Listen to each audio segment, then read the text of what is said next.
guys, this diagnostic is already in progress. Car is dead. It was towed in, from what I'm told. No crank, no start.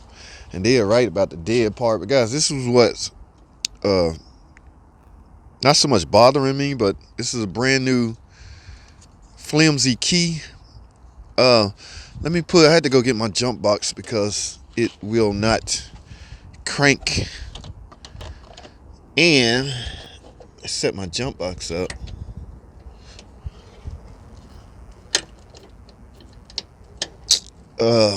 Let's see, only 2.8.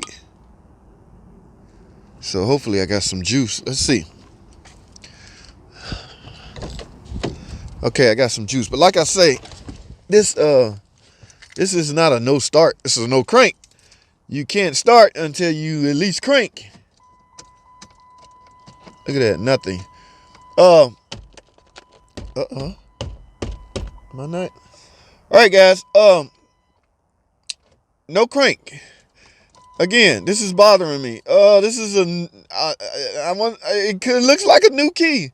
Is it programmed? I don't know, guys. I have no idea. That's why I say, guys, sometimes the history will help you out a lot. Now, I can take my diagnostics a whole totally different direction if I knew if this key was correct for this car. This look and feel like a new eBay key or Amazon. You know, you can get these keys fairly cheap, guys, and they work. Okay, now quality-wise, will they last a long time? Likely not. I've had one where you turn them and they just disintegrate right in your hand. Okay, but they work. Is this one? I don't know. Okay, so what I need to do, because I got ignition, I can at least turn the ignition on. I need to scan this thing and see if I'm getting any kind of security skim codes, any kind of codes that's snatching away start. Remember, guys, this car is factory equipped with a security system. All right, you cannot steal this car. In the event you don't have the proper key, the chip inside the module will not allow you to crank. All right, so what I'm gonna do, because like I say, I got power. I need to go into the RKE module, skim module, and see if there's any code. I can't do that in film, guys. So hold tight, don't go anywhere. I will be right back. I'm gonna go check and see if I got any trouble codes relating to this, because I have no crank, nothing. Okay, so it was told in, so I don't know. Stay tuned. I'll be right back. Alrighty, guys, we're back. As you saw from those screenshots, I'm getting no signal from the PCM, guys. When that happened, your scan tool cannot even read the VIN. So I had to manually install the VIN into the computer.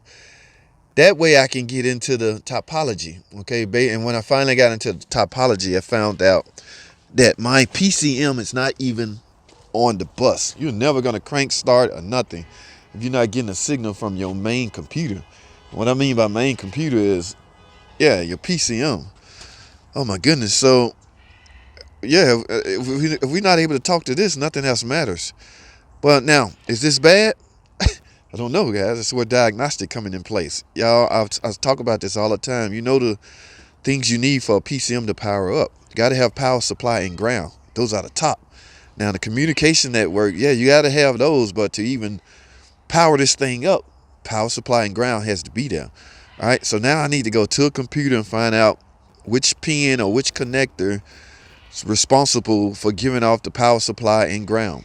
Power supply likely going to come from a fuse in here. See, I can manually. Yeah, it's never going to start. Somebody got I don't know what's going on, guys. So let me go do some diagnostic tree. Let me find out. I got to find if I got power supply and ground at this PCM and a bus communication. Have to have CAN-C is up. Remember, guys, CAN-C, ABS is on CAN-C. I can talk to the ABS, so it's not like the whole complete CAN-C network is down. Okay, so now I'm gonna go to my quick route, my quick cheat route. I think I have a PCM similar to this. It doesn't have to be exact because all we're looking for is a power up mode. So I'm gonna hook up one of my spare, at least I hope I got one, my spare PCMs, and see if If then my topology PCM come back up, I know I got a problem with this PCM. All right. Yeah. Whew. So long if you're not able to talk to your main computer, you're never gonna start. So let's go that far. Let's go that route, guys. Hold tight. I'll be right back. All right, guys. Here we go. This is one of my spare PCM. Now I'm only doing this because I'm outside, and I really, y'all know I hate pushing or towing cars into the shop. So all I'm about to do, guys, is see if my PCM will come back to life. The typical way, guys, let me say this, put this out there. The typical way is to take the connectors off and see if you're getting power supply and ground. All right. So I want y'all to know that before you go this cheat route. I'm only doing a cheat route because I'm outside. All right. And I need to know my next procedure. If I can get this thing cranked and driven into the shop, yes, there's no point in going further with diagnosis. If my power supply come back up, I know I would then know that what my problem is. Okay.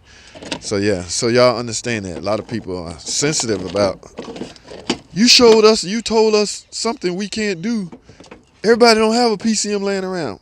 That's why I'm alerting you of my intentions. Okay, so hold tight, guys. Let me plug this PCM up, and we're gonna get back online and see if everything come back up. Okay, hold tight. I'll be right back.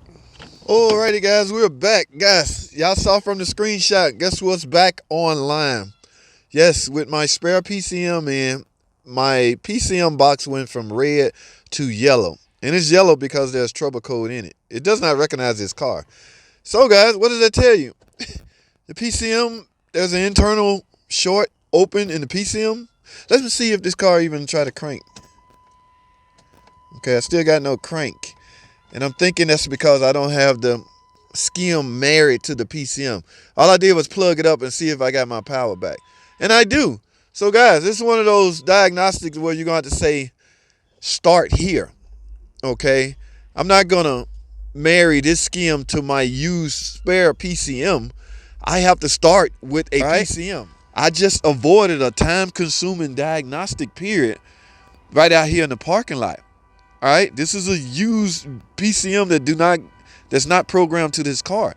This one is obviously internally dead. So, hence, I mean, somebody's been working on this car. They couldn't get it. They couldn't figure it out. And I want to say they couldn't do any of that because they don't have scan tools, guys. You got to be able to see this stuff. That's why you DIY guys, man. Hey, man, much respect to you guys. If y'all doing this without good scan tools, y'all some bold brothers out there. Y'all tough.